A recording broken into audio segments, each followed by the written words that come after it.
yo tengo una experiencia.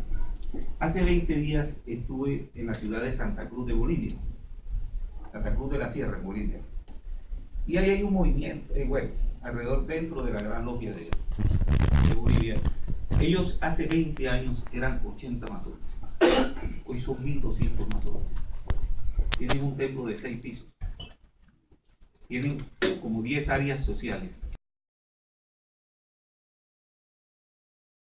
Sí, en la Gran Logia Unida de Inglaterra la membresía ha bajado de manera significativa. Ellos hicieron un estudio que salió en la revista Masonería Hoy, que está en internet, de la Gran Logia, hace como 1 año, 2 años, sobre cómo, un estudio que a una empresa profana, ¿verdad? Se lo contrataron y lo hizo. Y yo lo leía y yo no sabía si estábamos ante un club social o una ONG de buenos sentimientos. Y todo era bueno, ok, pero entonces hay un tema de imagen. Pero bueno, en los 8 puntos de 1929, reformados un poquito, afinados en 1989, el 8º punto, cuando habla de que la logia que ellos, la gran logia que ellos tienen que reconocer, tienen que obedecer a los lamas, abren el paréntesis, y como para dejar bien claro de qué estamos hablando, dicen usos y costumbres, y cierran paréntesis. Y eso nos abre una puerta a la reflexión si los lamas son los mismos usos y costumbres. A mí me enseñaron 2 listados. Entonces, pero digamos ellos, el tema de los lamas hay que mirarlo desde el derecho anglosajón. El derecho constitucional anglosajón, a diferencia del derecho latino nuestro, ¿verdad? Para los que son abogados, yo repito lo que dije al mediodía en una conversación igual, para los que somos abogados en países latinoamericanos, por lo menos en Colombia, sabemos que todo está escrito, que si la coma está antes de la palabra, el preso sale libre, y si está después de la palabra, el preso se queda preso. Es un poco simplificando todas esas cosas. El derecho constitucional anglosajón es totalmente muy valorativo alrededor de lo que viene, de un modo de encarar las cosas, de un sistema de justicia mucho más flexible, que tiene que ver mucho el criterio valorativo, vuelvo y repito, del juez. Por eso uno de las películas ve algunas cosas que no se ajustan a lo nuestro, y cuando lo traen a lo nuestro, entonces terminamos en en unas cosas, en unas transexualidades jurídicas complicadas que no sabe uno cómo encarar a veces. Pero fruto de la globalización que nos va aportando a la ensalada diferentes elementos procedentes de diferentes partes, y siempre hay nuevos platos. El tema, yo no creo que yo no creo que la Gran Logia de Inglaterra cambie lo fundamental, aún iniciando mujeres. Porque ven el talante de los británicos. Ellos creen que, como decía Putin recientemente en una carta a Obama que publicó en el New York Times, que son una clase excepcional de gente, que tienen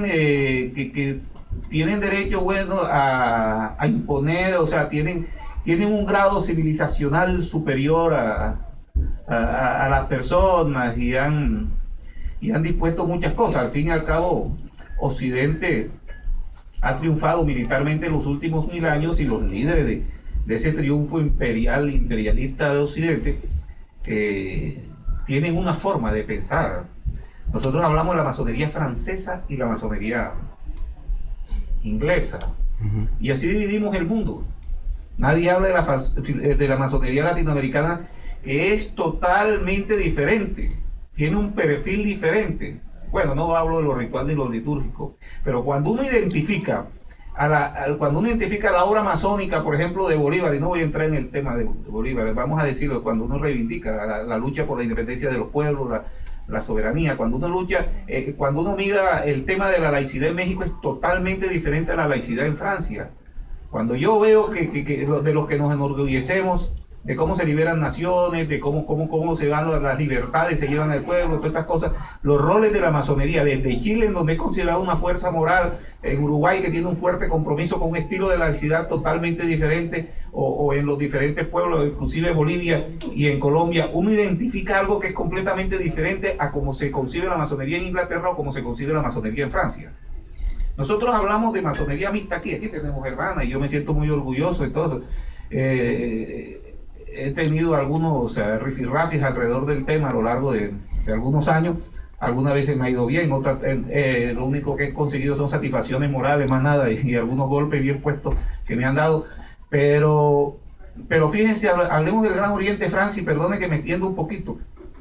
¿Cómo se vuelve mixto el Gran Oriente de Francia? En mi último blog yo acabo de echar la historia que la escribí para la revista Cultura Masónica, que se edita en Oviedo, España. 100 años discutiendo sobre si la mujer sí, si la mujer no, la gran potencia liberal.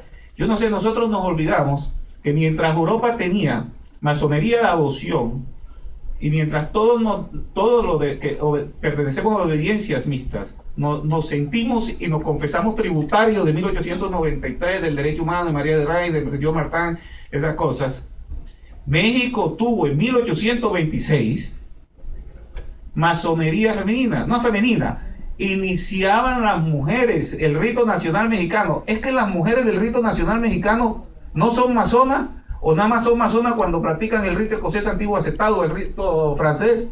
1826.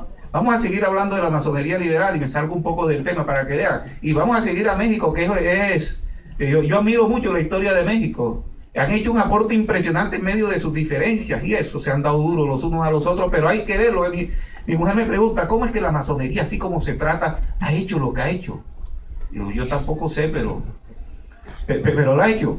Mire, antes de que en 1877 un pastor protestante, calvinista, propusiera y lograra en el convento del Gran Oriente de Francia, en 1877, la no obligatoriedad de la invocación al gran arquitecto del universo, ya México, una gran logia, había quitado la no obligatoriedad y había trabajado, me corrija usted, mi querido hermano soberano gran comendador, creo que al progreso de la humanidad o algo así. Con la Constitución abierta. Con la Constitución abierta y no con la Biblia, 12 años antes que el gran referente de la masonería liberal, y lo digo con mucho respeto. No creo que le quitemos nada a los franceses si les decimos, señores, nosotros en Latinoamérica, vía México, tuvimos una masonería de avanzada mucho antes que esos. Entonces, esta es una masonería totalmente diferente, pero es que los latinoamericanos tenemos que pensar. La CMI nace en Uruguay como una protesta contra los ingleses y su gana su intento de exportar un tipo de masonería como ellos querían y reconocer y todas esas cosas, pero en el camino se regularizó, y lo digo con mucho respeto, querido hermano, uso la palabra en el sentido que lo uso, y la CMI terminó siendo el guardián del grupo de estirpe anglosajones. Cuando decimos que por qué los masones no podemos iniciar mujeres, dice porque el Lamar 18 de Albert Gayartin McKay.